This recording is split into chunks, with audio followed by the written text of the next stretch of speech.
Are you sure? Got it. I mean, the volume sounds right, but the quality doesn't sound right on your mic. Are you sure? Say some stuff. Me? Yeah, you Hello? sound off. Hello? You sounded better earlier. Well, It It sounded sounds like better tinny. earlier? no, sounded I'm tinny. wondering if that mic if you're even being picked up on that mic, or is it your webcam?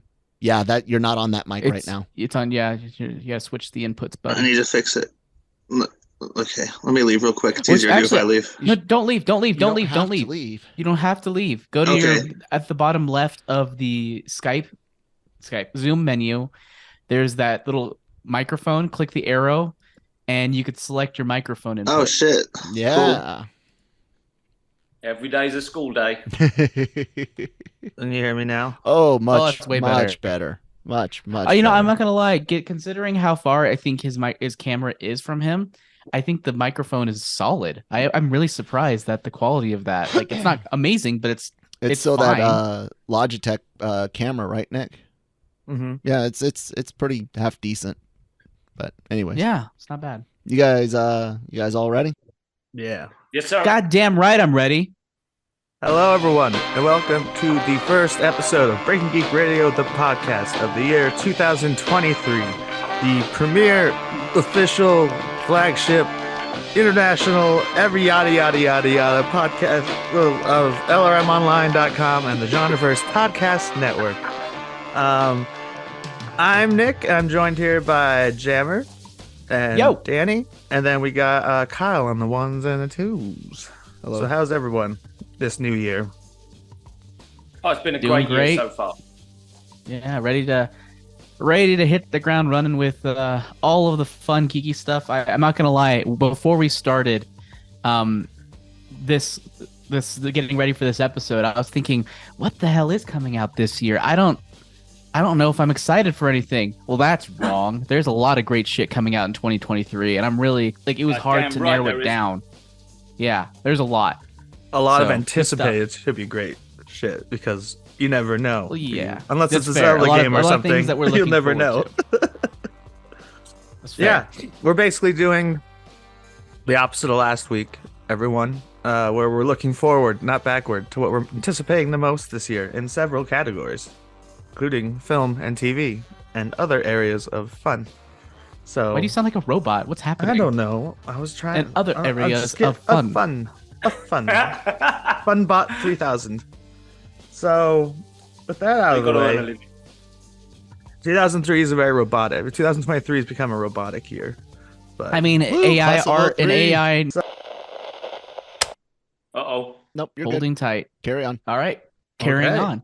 so we are going to start with most anticipated film of the year, or movie, if you prefer not to consider them film, like some directors. And in this category, as is tradition, we'll be starting with Danny. So Danny. Is this a Well, tradition no, now? no, wait, Oh, I no. like this I tradition. looked at it wrong in order. Yeah, It's you Jammer. did. God, It's Jammer. God damn it! I'm on this. Phones suck. They're too Just to small. keep Kyle happy. Keep you on your toes, Kyle. Wasn't that Yeah. the phone that you were just talking about? You were really excited to have gotten. Now you're like accusing everything.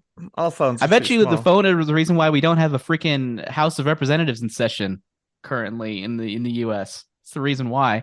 All right, let me talk about some movies here. My Movies. favorite movie. Like I said, there's a lot of great stuff coming out, and there was actually like a top 3 that I had, and for me, they were. Hold on one second. They were all animated. And it was glorious.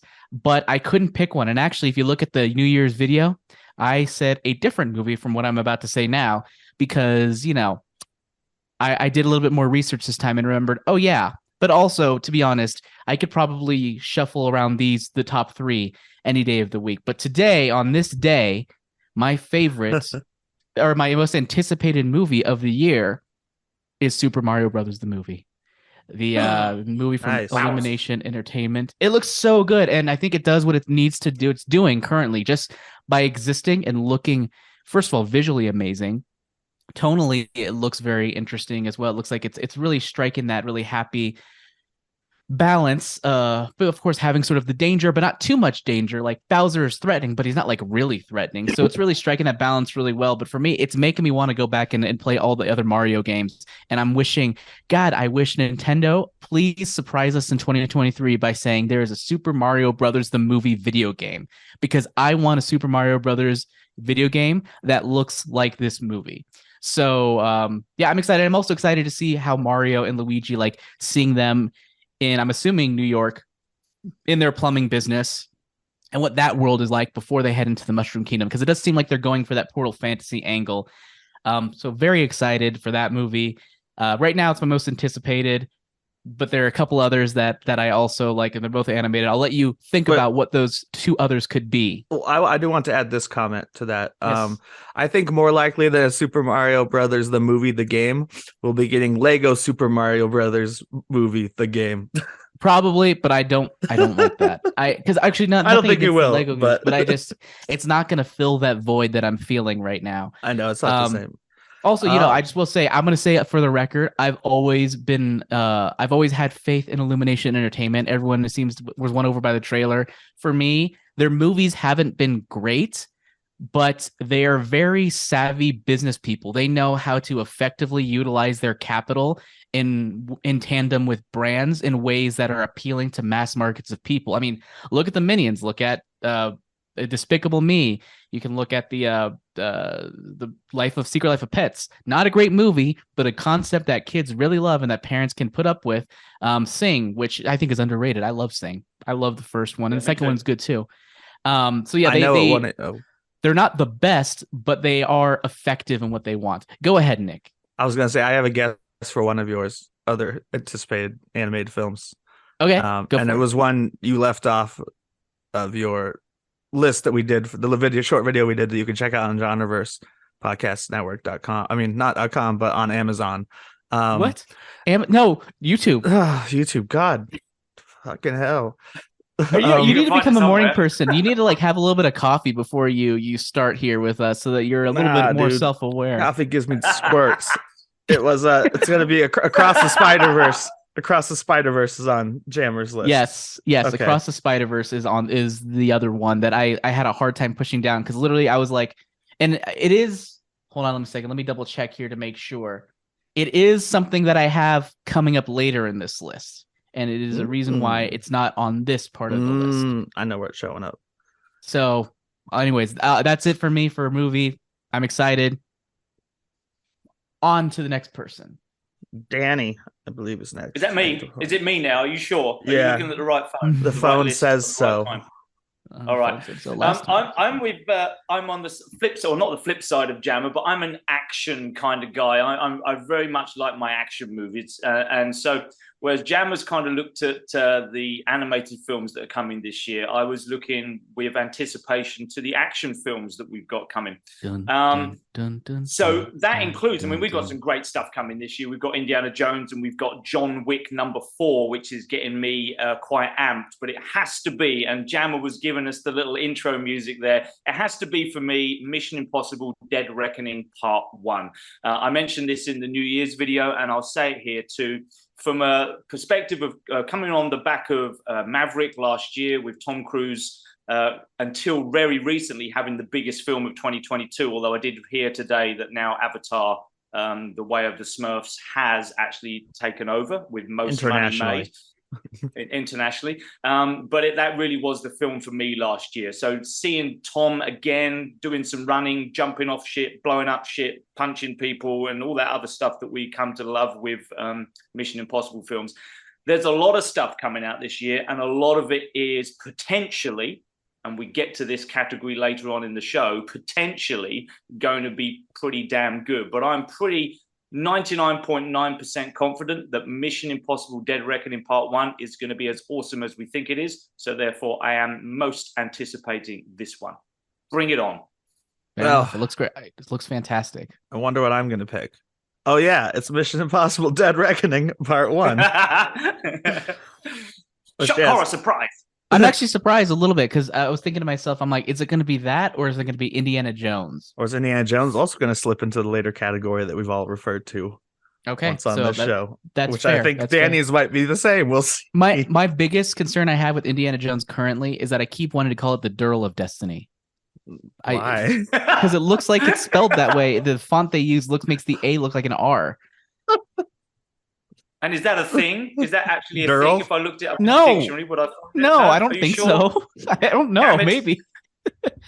Anyway, everyone knows how much I love Tom Cruise and especially the Mission Impossible franchise. It's been discussed on the site, on the Slack, here on Breaking Geek Radio, the podcast, where we end with a Mission Impossible quote every time. Sorry, that was a burp. 2 of them, technically. Yeah, 2 of them technically. if all 3 lines get said, And we don't screw it up. and we don't screw it up. It's hard without Jonesy. But yeah, the same as what Danny said. Tom Cruise, I think, still has the best star power out there. Just, being he's still an award-winning actor. He's able to, or at least nominated. I don't remember if he won an Oscar or not. Actually, I think he's been nominated for stuff. Here, I'll look it up. You go ahead and continue. But I things. mean, just in general, as an action star, he's absolutely unmatched in that. Not only does he now, he's famous for doing his own stunts, and they get crazier and crazier, but he does stunts stuntmen aren't allowed to do in other movies, and they would just CGI. So And he's been nominated for 3, has not won any. thanks, producer Jammer. I said I would look it up. I'm messing with you. I appreciate it, but yeah, you got it.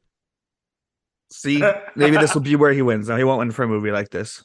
No, he won't. But I doubt he'll ever win, but he doesn't need to win. He's got that Tom Cruise star power. Like you said, he's like one of 3 remaining stars in Hollywood right now. I think if you were to name 3 stars, it would be like him, The Rock, and oh my God, Will Smith, Ryan Reynolds. Oh, you're right. Ryan Reynolds kind of is. Basically, and the way I categorize a star is somebody who's literally able to wrap an entire movie around their persona. Yeah, that's fair. Yeah. Also, I would say those are 3 whose the actor's name could be put bigger on the poster than the movie, than the name of the movie. It's like a book author. It's like Stephen King on his book. That's covers. Well, I remember the poster for Secret Life of Pets. It says Dwayne Johnson way bigger than it says the DC title. Super Pets. Yeah. Yeah. DC Super. Stop making movie about dogs, everyone. Anime dogs. But anyway, no, How Mission dare Impossible. you. Excited for all the normal stuff. The 2 stunts that seem most exciting are the one they did the special feature on in front of Avatar, and you can also watch it online, which is him jumping off a cliff on a motorcycle and then having to pull his parachute without getting tangled up in the motorcycle and falling to his death. And he's doing it in like a circular area where he can also slam up against the walls if his parachute isn't caught by the wind correctly. And then also they crash a real train in this film. I don't think he's going to be on the train, but rather than doing a CGI train, I remember seeing them on set. They went and just crashed a train. So Tom Cruise is driving the train, Nick. He's driving that train. That's how. So I think the real question is, when is Tom Cruise gonna merge forces with Christopher Nolan, and what will that entail? What will the result of that? I saw that as a hilarious tweet, and it was like, if that ever happened, Tom Cruise would definitely be killed on screen by Christopher Nolan, and Tom Cruise would be cool with it because Christopher Nolan does everything for real, everything in quotes. So yeah, that was my obvious pick for most anticipated film of the year. Are you guys ready to move on to most anticipated TV show? Yes, sir. Let's do it. All right. Whoa, I turn off my phone sound, but this is a new phone. I have trouble with it. So for most anticipated TV show, we'll be starting with Danny. Oh, that's me. Now, again, like last year, Christmas. Are you sure it's me? Are you sure? Yeah. Final answer. All right. Like Christmas, there was so many things that came out last year that were, season 2, season 3, etc. And this year is no different. We've got continuing seasons of some great shows. I've avoided those, even though I am chomping at the bit for Ted Lasso, obviously. So I had to go with a couple of things, and I went for my honorable mention goes to The Last of Us, which I am, of the new things that could be a bit dodgy, is looking pretty damn good at the moment. But my top one has to be, and as a Star Wars fan, it's been a good, or last year was a good year. Yeah, we've had some hitses. I sound like Got hitses. We had some hits and misses, but generally, as a Star Wars fan, just having this stuff on screen, it makes me happy. And I was super happy with the appearance of Ahsoka last year. So the show itself coming on this year is my most anticipated TV show. I'm pretty confident that they're going to carry on the good work that they did in Mandalorian with her own show. And by all reports, from what I've seen, and I know that producer Carl may have seen a few more things, but from what I've seen, it's going well. It looks great. There's some great other actors that have joined the cast. So that's my most anticipated TV show, Ahsoka on Disney+. All right, my turn. If I'm double checking the list. Yeah, it's me. What did I choose? I'm just kidding. For TV shows are a very difficult category. I knew even when writing it down, because if it's a new show, oftentimes I won't even hear about it until Netflix releases the trailer or whoever. And Netflix is very good at saving the trailer until like it comes out in 2 weeks. Even that's an exaggeration. So we won't even know if something looks good until they release that trailer. Yeah. So exactly. Mine had to be a season 2 or something. I felt, unless it was The Last of Us, unless it was a franchise, or something. Yeah. So I decided to go with Loki season 2. Oh yeah, good pick. That's probably being the most important Disney Plus Marvel show up to this point, which has the most influence and direct connection to the on-screen MCU. I'm very excited to see further evolution of the TVA, especially also that they're rumored to be involved with Deadpool 3 in the film, which actually might be called Deadpool and Wolverine. They were Ryan Reynolds and Hugh Jackman. Don't trust were tweeting anything those fuckers say. They're just like trolling constantly. Oh, okay. Well, Wolverine and Deadpool was what they were like tweeting each other about. But yeah, I'm just really excited to see further evolution of those characters, especially past even just, Loki, Sylvie, all those characters, but seeing hopefully more of at least Renslayer, if not actually some Jonathan Majors as some variant of Kang involved, because she could very well be his main motivation for wanting to take down universes, kill the Avengers at some point, because one of the comic storylines is they're married and stuff. He loses her, and that's kind of why he's trying to... You mean Sylvie and Loki? No, Renslayer and He Who Remains. Okay. Kang, they have a big and then she's obviously already on some secret mission for him at the end of the first one, when season where she just kind of takes off. And we know Kang's in charge when second season begins, based on the new statue that showed up at the TVA at the end of season 1. So I think it will learn, and it follows. Wait, Kang. I don't know if Kang's in charge at the end. He was killed, and therefore I think he had a statue. The statue built after him. No, he replaced the other guys. This old statue was the 3 Time Lords who were in charge, and when he came back, the new statue. Yeah. Fair enough. Okay, yeah. I guess I interpreted that he had died and they made a statue of him, but that makes more sense. It's like what he said. Kyle, I don't need your condescending tone here, sir. Get back to producing. I am. I'm correcting your perception of reality. He dies, which causes the timeline to break apart, which means other Kangs could come through, which is exactly what he says right before he dies. And that statue is because another time guy came through, another Kang came through and altered the time. Why would they build a statue to him? Dude, we have statues of dead people all over the fucking place. What are you talking about? That's a very logical assumption. But the TVA didn't know anything about him. They thought it was the time lords or whatever, the timekeepers, time lords. That's Doctor Who. Anyways, on that note, I need to revisit Loki season 1 without a doubt. Which it was a lot of fun. And it has the most baller opening title sequence of all of them. And then, if I'm not mistaken, I thought Ant-Man and the Wasp was like April, but it's February, right? Yeah. So yeah, it'll be interesting, especially to watch Loki season 2. Coming off of when does Loki season 2 start? March, I believe. March. Okay. So it'll be a month after Ant-Man and the Wasp: Quantumania, which has the official Kang. Which, because these different variants aren't all Kang. Are you ready to be really disappointed when Kang isn't in season 2 at all?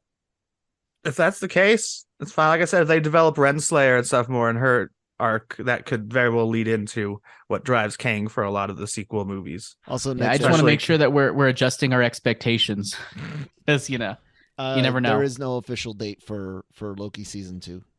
Not even not even a month. It's just supposed to be mid 23. So maybe even a little bit later this year. But yeah, I feel like it'll continue to have the closest connection to the multiverse saga and Kang himself, even if Jonathan Majors does not appear in the show. They're just waiting to see how confused everybody is by their multiverse nonsense before they release Loki, and then they're going to make some changes and have some reshoots, and it will be launched in December to explain all the nonsense that has come up this pipe so far, including what Kyle has just had to explain to Jammer about what happened with statues and stuff at the end of season 1. This is why I hopefully get to talk about this in a few minutes' time, and that's all I'll say. Oh, okay.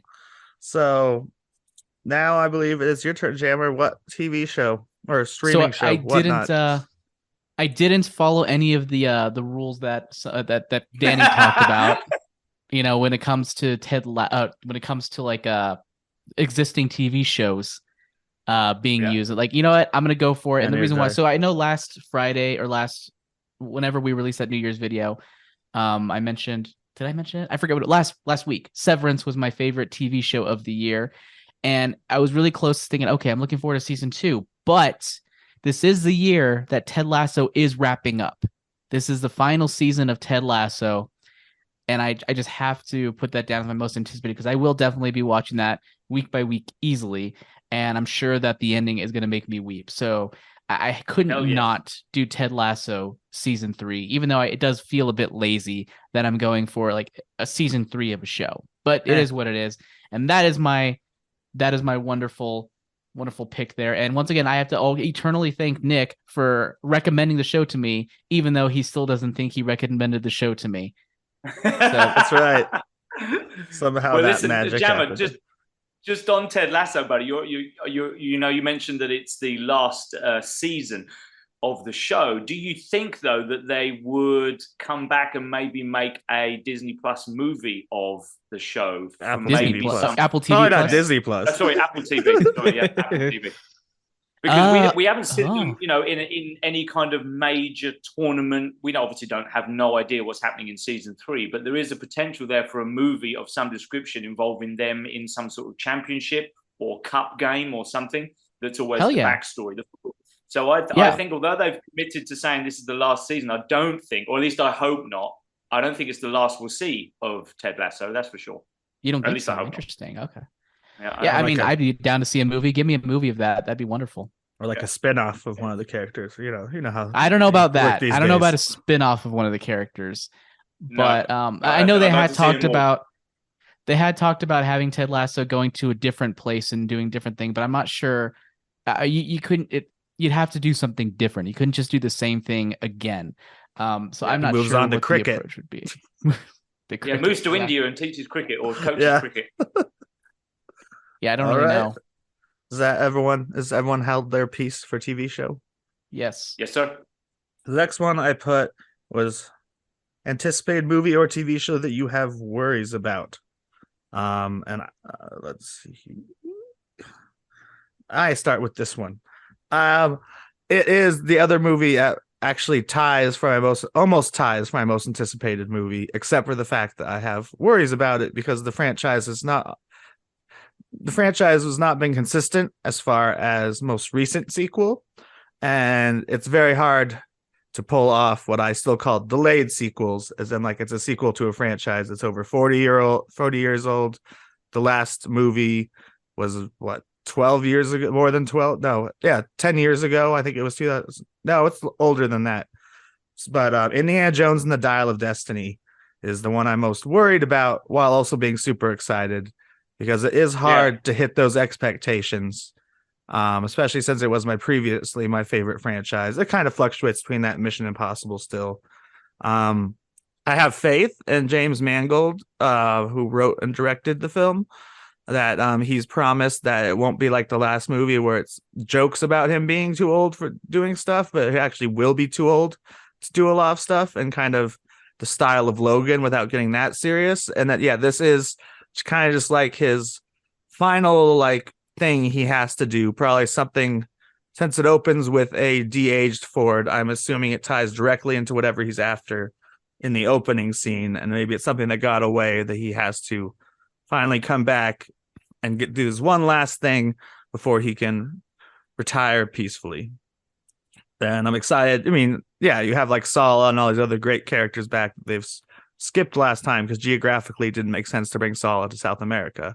But yeah, very excited for the film, but also Indiana Jones, any kind of sequel like that, especially after the last Indiana Jones, gives you worries as much as it gives you excitement. As in, like, what if they will screw it up? Nick. Yeah, with you 100%. I've been an Indiana Jones fan since I first watched Raiders of the Lost Ark, and I happily tell this story all the time. I used to watch the VHS of Raiders of the Lost Ark every Saturday morning without fail. I could probably even to this day still quote it line from line. It really was for me the perfect adventure action Saturday afternoon, even I watched it in the morning kind of movie. And, you know, even with all the analysis and stuff that goes on afterwards about him being a terrible archaeologist and a grave robber and all that nonsense, I never let it stop me loving Indiana Jones as a franchise. I loved Temple of Doom. It was a darker film for sure, but for me as a kid, when I watched it, you know, the roller coaster ride that was the minecart chase, etc. It was just fantastic. You can see that they're models and stuff now, but as a kid, it was fantastic filming. And for me, Last Crusade was a great ending at that time. It really was a great ending to what we thought was a trilogy. Like you and a lot of people, number 4, that one with the space aliens or whatever it was just so disappointing on many levels that it leaves no doubt that this one has people worried. But we've got hopefully lessons learned from the feedback of number 4. We got Mr. Mangold in charge, who's got at that moment of him being cast as in being chosen to direct, put it in a little bit more safe hands, should we say? So I'm exactly like you. It's a tight line between most anticipated and most worried about it. So yeah, I totally understand the dichotomy of Indiana Jones, but I'm with you. I wish it well. I really do. I hope. I have more faith probably than I should, but I hope it's good. But yeah, again, still worried about. Jammer, what are you excited for, but also worried it won't live up to your expectations? Well, that is my, I guess, runner-up or one of my runners-up for the most anticipated movie, and that is Spider-Man Across the Spider-Verse. Oh, really? I mean, the trailer, it looks good. It looks fine, but I also worry that whole mentality of the sequel, you have to go bigger in order to be better. And I just worry that there could be too many Spider-Man running around. And there is obviously a way to make it work. I think I discussed it in our trailer discussion where as long as they keep the focus on Miles Morales and whatever his core struggle is, the number of Spider-Man around him isn't necessarily a thing. But I'm always concerned when you have, I'm trying to think here of like, when you have creative people who really succeed, they take a chance, they take a risk, and they succeed, then they are like, okay, well, what are the things that we did that we loved? We love the number of Spider-Man. Let's go bigger with that. We love taking animation to a whole new level. Let's go bigger with that. And I just worry that it's possible they could lose sight of what actually made it special to begin with, which is Miles Morales and his struggles with his new powers. What is the natural progression of that? And can they effectively capture that without losing what made the first one so good? So that is why it is my concern, because the trailer, it looked good, it looked fine. It didn't get me super excited though, because I was like, okay, there's lots of Spider-Man they're fighting with. It was just a scene though, so I'm just concerned because that first one was so good. It's probably definitely in my top 10 movies of all time, most likely. And I just want to I got to come in with managed expectations, because going in with expectations like, oh, this has to match that, otherwise it sucks, is stupid. So part of it is I hope that they're able to capture what they need to in order to make it a successful sequel. Part of it is me coming in and not being like, this better be a classic, otherwise it sucks and it's disappointing, because that's objectively stupid. So yes. Yeah, that's Across the Spider-Verse Part And 1. just like a Jonesy. Well, actually, didn't they change the title of the other one, Beyond the Spider-Verse? You're right. Which is what I wanted, yes, from the beginning. But no, I got to echo that. Just like Danny echoed my Indiana Jones fears, and that I think they might, if they're not careful, they'll go too big, too many characters. We've actually seen that producing duo make the same mistake with Lego movie franchise already. And it's also still Sony, and I know they have a creative control, but Sony is known for being like, why don't you add Venom into your already finished script? We'd love to see Venom in there. So Sony is known for adding too much, trying to set up too much. So I hope it will be good. I hope they maintain most of the and control. Also, McKay it is a Miller, part one. It is a part one. It's the first half of the story. And if you know me, I'm still that person dying on the hill saying Avengers Infinity War does not feel like a complete movie to me.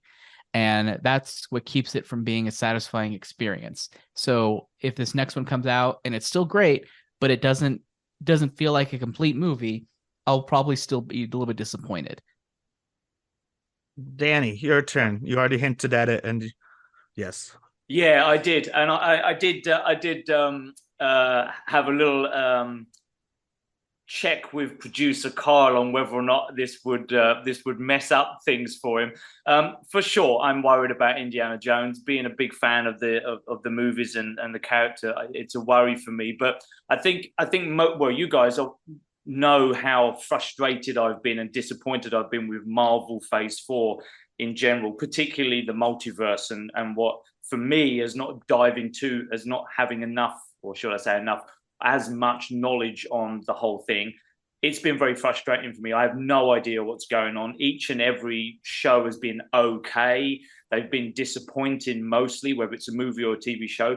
I think She-Hulk I liked it as much as I did because it didn't have anything to do with the multiverse. It was like a palate cleanser where at least it's harmless fun, and I don't have to worry now about who's this and what's that and what the hell is going on with how does this affect it. I'm just done. It was like the Ant-Man of Phase 4 almost. Yeah, exactly. Yeah. And for me, it was refreshing for that reason. So what I've done is any Marvel product coming out this year, I am worried about. From a personal point of view, obviously, because it's all I can give, is that with the multiverse thing doing what it's doing, and I have no idea where this is going, and it being confusing as hell already, I'm worried that all these films that are coming out and the shows themselves, so in a big lump, but mostly the films coming out, are just going to carry on with the same, I'm confused as hell, therefore I'm switching off. That's why I'm worried about it. I'm becoming less and less caring about what's happening. And I hate that because for 20 years, I've really been looking forward to Marvel films coming out. I've been so happy we've got them on the big screen. I'm so happy to have this stuff. And now it's like, well, you know what? I'd much rather go and see an action film, John Wick. I'm more interested in Ted Lasso. Give me some more Star Wars stuff. Whereas 5 years ago, if I'd have been saying that, I would have thought myself was mad. So for me, any Marvel product coming out this year, particularly the films, I'm a little bit nervous about. Hope for the best, but I am managing my expectations, as Jan would say, when I go in. Even with Ant-Man in a few weeks' time, I'm like, okay, I'm looking forward to it because I like it, but I'm not expecting that much. Please prove me wrong, Marvel, but I'm not anticipating good stuff for Marvel films yet. Even Guardians, which is such a tear for me. But anyway, that's me. Marvel films this year. I'm worried. I anticipated that when I wrote the list. Is that what you would say because of the multiverse stuff? You haven't been a fan of, but you haven't been a fan of Phase 4 at all. Like WandaVision, you were the sole voice going, don't like it. You're right. From the beginning. I know I was the sole voice, and that's one of those people. That's one of those. What's that? He said even Kyle liked WandaVision. And that's one of those projects that I seem like everybody likes WandaVision in Phase 4 compared to everything else that's come out. So I guess that tells you a lot. Yeah, I'm with you as far as the concerns. It just shows that who the hell am I? That's all it shows. Who am I? What do I know? Well, I mean, I think there's something to be said. And this is frustrating on some level in that, not necessarily with them, but also, once again, expectations. There's always this expectation that this thing needs to tie into this. Otherwise, what are we doing? And I'm like, does it have to, though? Does it really have to tie in order to matter? You remember whenever they never say anything, they never say this is going to tie. They never say any project is. What are you laughing about, Kyle? What's happening? He just blew out his brains. Not for real, but They always say it is. It's Feige himself Who that says gets it? out there and says this will have an effect upon the. No, dude, no. Yeah. He never went out and said Yeah, he She-Hulk does. is going to have an effect. No, we're not. Are we talking about She-Hulk? We were. Well, what are you talking about? I was talking about WandaVision, Loki, Spider-Man, No Way Home, and Doc Strange. But that's okay. Carry on. Mm-hmm. I'm sure it will. But my point is that we have several projects that don't necessarily even try to have an effect on the greater universe, and then it frustrates fans because it doesn't have an effect on the greater universe. Yeah, And, and I'm happy and to have it just- a film that it has no effect. But but the thing is though, Jam, like Carl's It needs to saying, be good. they are shoehorned into making us feel like they have an effect. So then someone like me looks at it and goes, well, I don't get what the effect is then, because that means it's nonsense. Whereas, like you said, if it was a film on its own, I could accept it for what it was on its own. So that's where they've lost me, because they are telling us it's connected, even though it's so loosely connected. Why not just have it as a standalone film? Shang-Chi Much is like I got the barely. feeling with... Sorry. But that's true. I was Yeah, Sean, trying to I'd jump. forgotten about that. Yeah, I was trying to find a space where I didn't interrupt you, so sorry Shang-Chi, about that. But yeah. Shang-Chi is my favorite That's okay. film from Phase 4. That's not because I'm not a nostalgia guy for the Spider-Man things, and it's it's a lot like Iron Man 1, where it's just barely connected to anything, and it's it's probably the most well put together movie for Phase 4. My Yeah, favorite that's part fair. of that That's movie fair. was Apart from the end, but yeah. the YouTuber saying, "Yo, it's me talking about your breaking down your fights here, that guy in the bus." That's probably my favorite part of the movie because it feels so real. It's so sad because that feels so real. so from there, we got most anticipated game. And because Danny's not a big gamer, and usually I'm not a big gamer either as far as new games coming out. It could be a toy, like a Lego set. It could be a tabletop game, any of that sort of thing. I had to go with, this is one of the few years I do have a narrative game I'm excited for. Because I mostly just play, lately I've been playing the Star Trek game, Star Trek Fleet Command, since March. I started playing Jurassic World Evolution 2 again because they released some awesome expansion packs, which tripled the length of the game. But I am most anticipating Legend of Zelda Tears of the Kingdom, assuming it actually comes out this year. Because these things seem to be delayed a lot, but it looks like it just builds on the exact same engine from Breath of the Wild, which is probably the best video game I've played, even though I haven't beat it. But Nick, we got an issue. You've got Final Fantasy VII Rebirth on there. Oh, no, I'm joking. What? Carry on.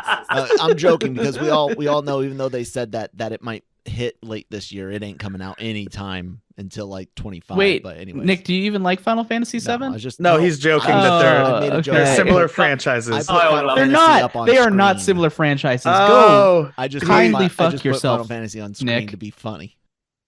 I think they're similar franchises for one reason. Growing up, it was kind of like Citizens Kane and Casablanca, where all the top video game lists either had those two at the top, but sometimes they were flipped. The original Final Fantasy VII and Final Ocarina. Fantasy VII, then like Ocarina of Time. Yeah, those two were always considered the two best. So that's why.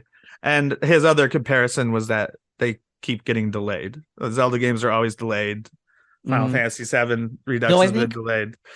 I think there's a good chance that this doesn't get delayed simply because we haven't heard that it's getting delayed yet. Usually, I feel like we would know further in advance if it was getting delayed. I don't think I'm probably wrong, but I don't recall a situation where we've been a few months away from release and they're just like, never mind. Kingdom At least Hearts Nintendo 3. specifically. Okay, yeah, Nintendo. It is tradition though Kingdom Hearts to delay your Legend of Zelda game, especially your second one, until the consoles switch over. So then you release it on both console. It is tradition, as it's been done twice. But that's my say. I love Legend of Zelda. It's always been my favorite game franchise. So, Danny, what is your most anticipated game? Remember, doesn't have to be a video game. Well, you're absolutely right. I've given up not given up. Never say never. My nephew has set me up a PlayStation. What do you call it? What do the kids call it now? Name, handle, user, name, tag thing, whatever it's called. I don't know, whatever they are. So I'm ready to play. Ready to play some joint games with you coming up in 2023. But yes, my days of holding a a joystick in my hands and playing the games are almost numbered. So I did want a game though, and as luck would have it, Christmas gift from my mum this year was it's not an expansion, it's a whole separate card game, and it's called Cards Against Star Wars. Now, I don't know if you or any of the listeners are familiar with Cards Against Humanity, but it is an incredibly inappropriate, politically correct, rude and disgusting and laugh out loud funny card game. Yeah, politically incorrect. Sorry, thank you. See, even I was incorrect. See what I did there, Jammer? And it's super fun. You've got to have a dirty, dark sense of humor. So I know that producer Kyle will like it. I know that guy has a dark sense of humor. But this one is Star Wars based. So if you're not familiar with the card game franchise itself, Cards Against Humanity, this is this. It's like I said, it's not appropriate for kids in any way, shape, or form. And they've done a Star Wars version. And I am very much looking forward to playing that with my brother and Jonesy this year, who rumor has it will be joining me in Dubai in a couple of weeks' time. So when he's here, so I don't know if Jonesy maybe he's not going to listen to the show, so he won't care. But he's going to come over and join me because I've got tickets to watch the Hans Zimmer live concert that's in a couple of weeks' time in Dubai.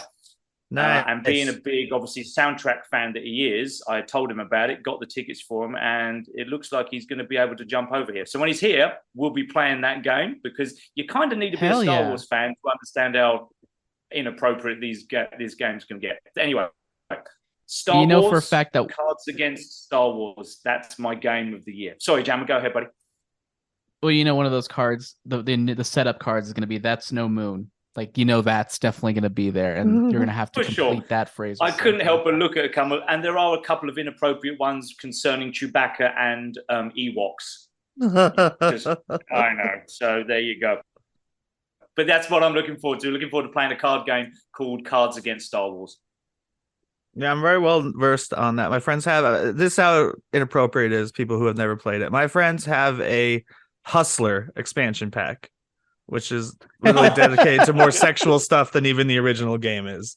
So that's how dirty that game can get. A lot of fun for adults. I suggest you check it out. You can also see an advertise on Facebook. I've seen Cards Against Marvel, Cards Against all that stuff. So sounds fun. I might have to make a trip down there myself, but unlikely. We've got to get off the couch first, Nick.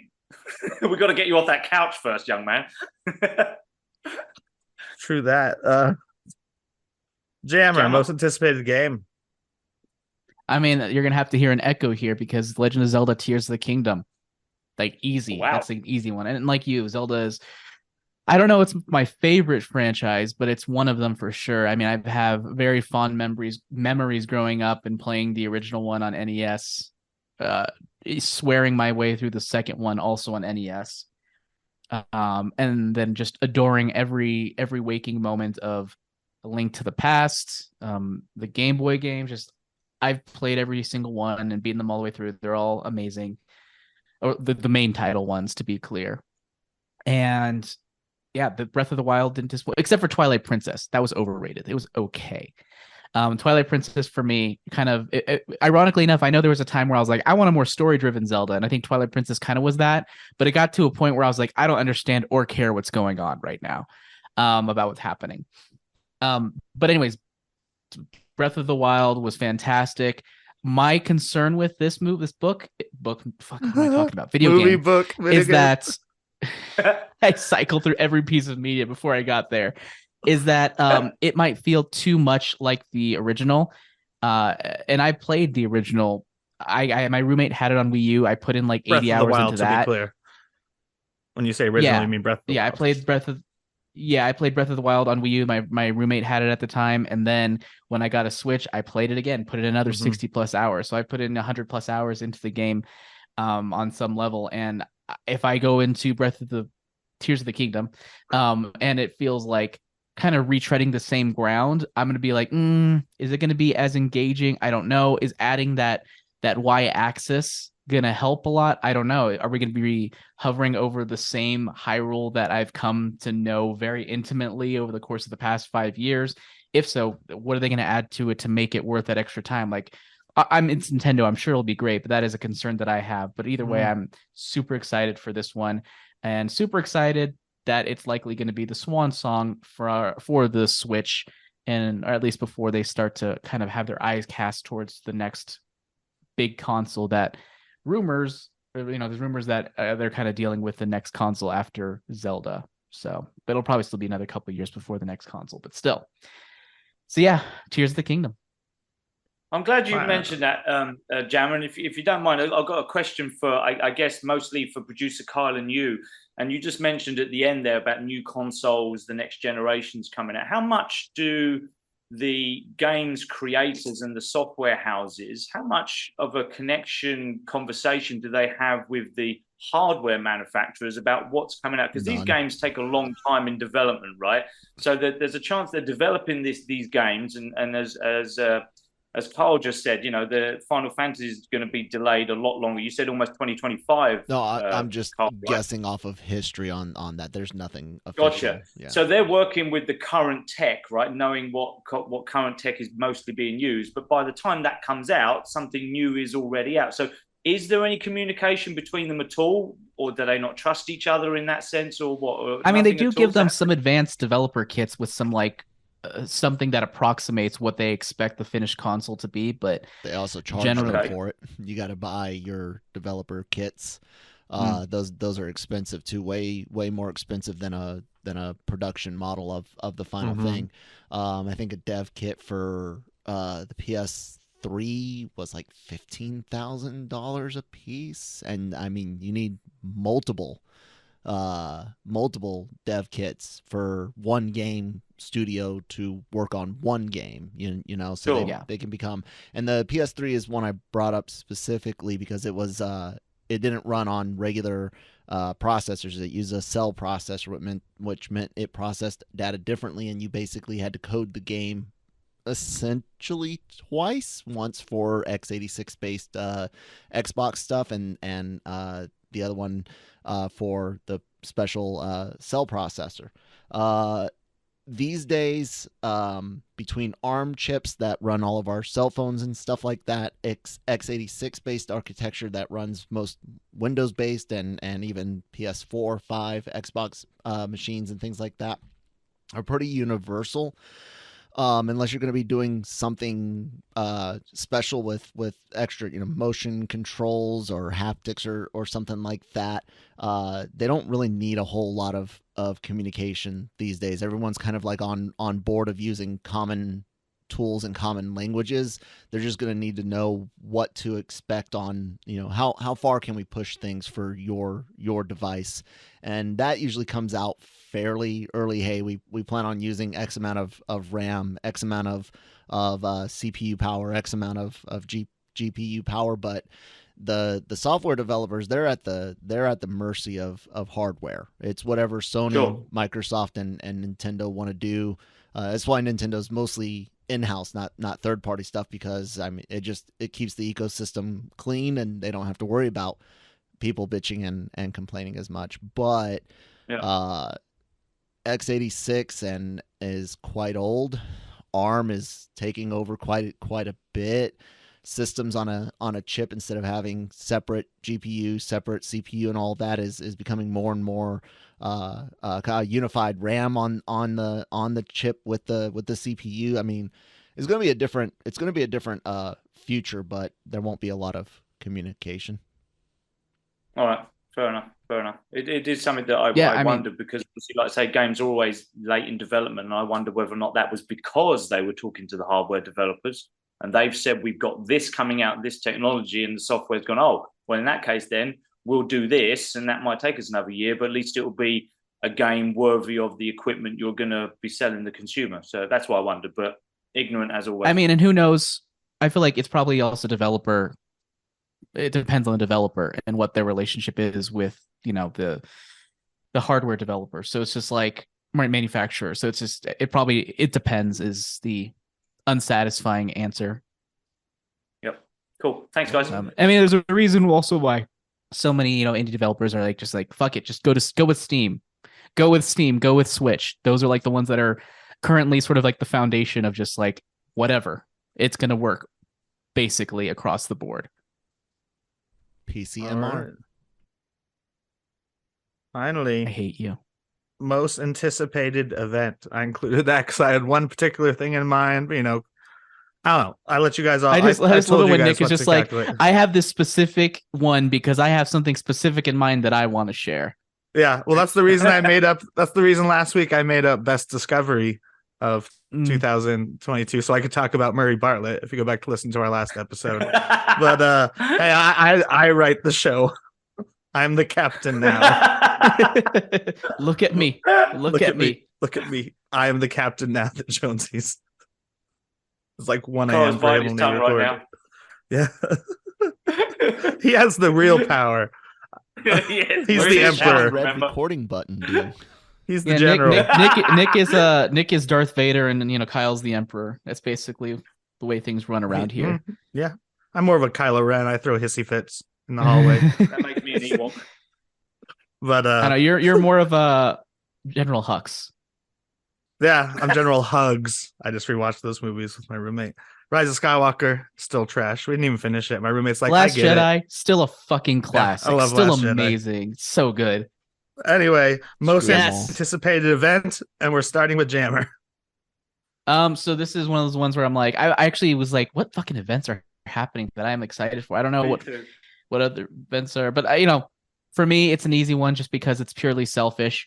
Last year I went to FanX in Salt Lake City, Utah. There I spent 100% of my time sitting at the booth selling my book wares, and it was a hell of a good time. We made some great money. I got to meet with a lot of readers, and it was just a fulfilling experience that I didn't realize that I wanted. And so FanX Denver is coming up. We signed up for a booth. Don't know if we're going to get one. We'll see if that happens. so. But if we do get one, I'll definitely be there. And you can meet me. You can buy my books. And you can chat with me about whatever. Doesn't even have to be books. It could just be storytelling and pop culture altogether. But I was surprised because I think I'm a generally introverted person. And I didn't realize how much I would be all about just talking with people out there about things. I'm like, oh, I connect with these people on another level. Because usually when I go to a convention, I'm like hyper focused, like this is what I need to do. And to be fair, I rarely go to conventions unless it's for like work or a specific reason. In the past, I've gone for like LRM doing, covering stuff. And I just have my headphones in. I'm in my own little world, listening to a podcast or audiobook, planning things in my head for whatever. And so I was like, fuck people. I don't need you people. I can survive on my own. I've lived through COVID basically alone. It's totally fine. And I think it proved last year that I actually like people, surprisingly enough. And I'm excited to potentially meet more of them at FanX Denver. I think either way, I'm probably going to go on some level, even if it's just as an attendee.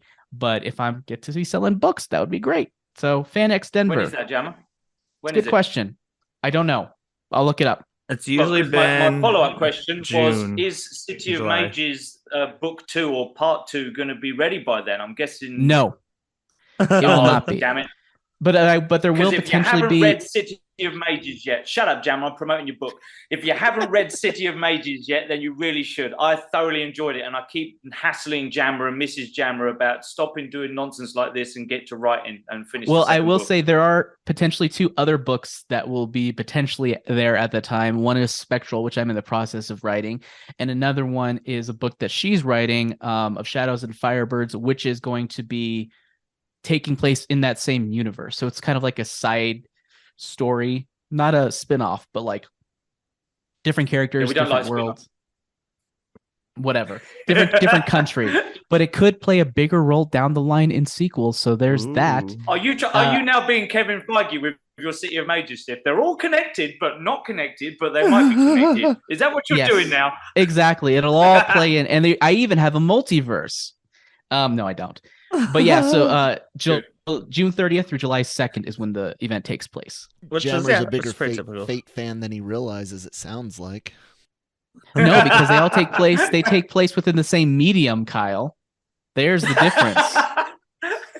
Fate is just like you want to appreciate this anime. Well, you better have read the prequel novels and the side games and the this that. Powerhouse or someone comes knocking on your door saying, "Hey, that City of Mages book, we want to animate it." You'd be like, "Okay." Oh yeah, you're right. Without a doubt, I would be like, "Okay." And they'll be like, well, we don't have a lot of money. That's okay. I don't care. I just want to see this on the screen. I give 0 Fs right now. I would sell out so quickly. You're right. Good for you, because I'd like to see that too.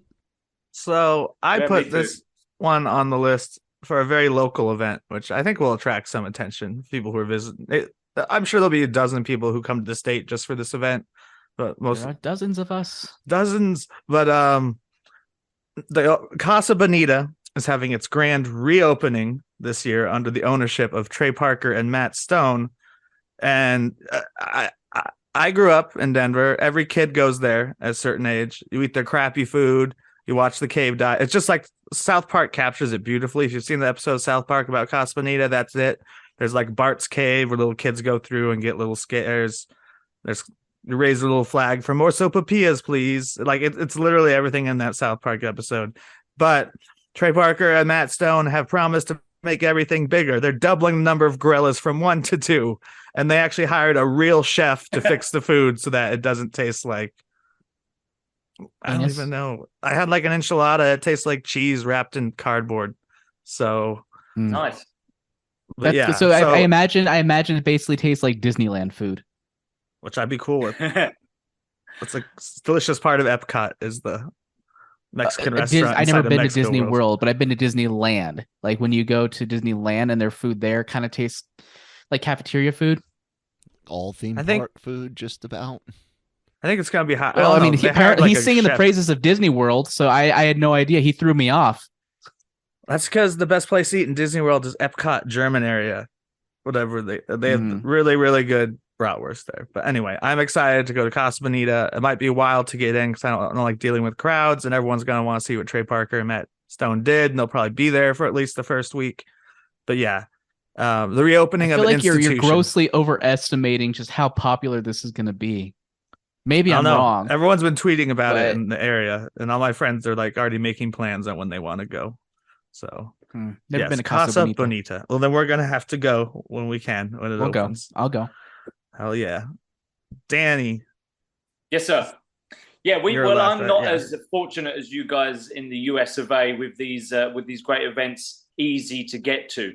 We do have motherfucker. You're in Dubai. There are like so many cocaine parties happening around you. Come on.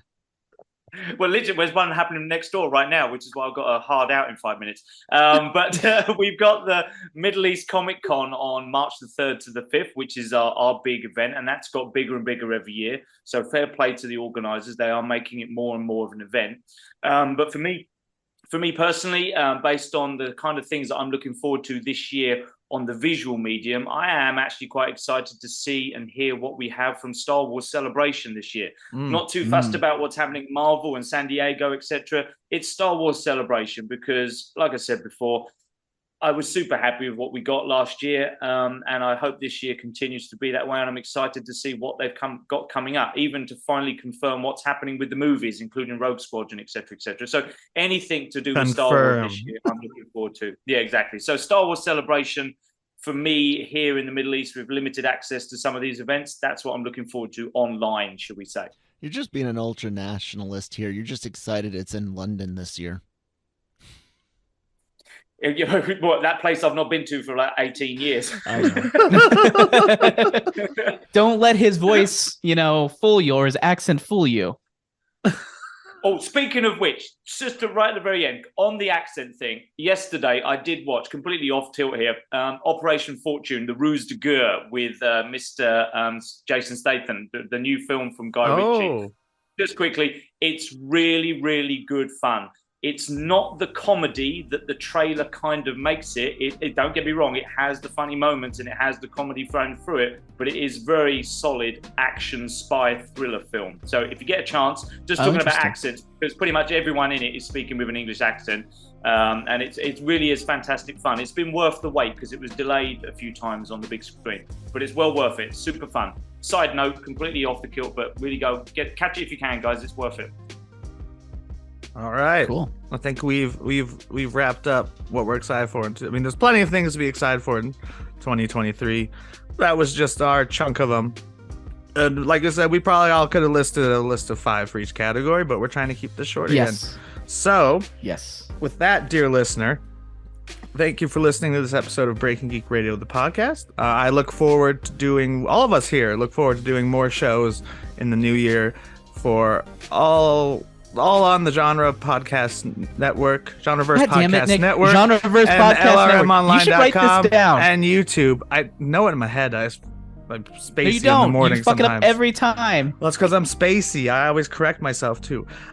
We got Anime-Versal Reviews, AVR Squared, which again I only remember because I know it's Anime-Versal Reviews with it squared. The Cantina, Daily Cup of Genre, Marvel Multiverse Mayhem. That wasn't the one I was thinking of next. It was Genre Shot. But yeah, Marvel Multiverse Mayhem will be the very latest, returning for Ant-Man and the Wasp, Quantumania. And then we also have Breaking Geek Radio, the podcast right here. I don't think I left one off. Okay, perfect. Jammer, where can you be found? You can find me on Twitter at AJCernaWriter. You can also find Spectral Serializing on royalroad.com.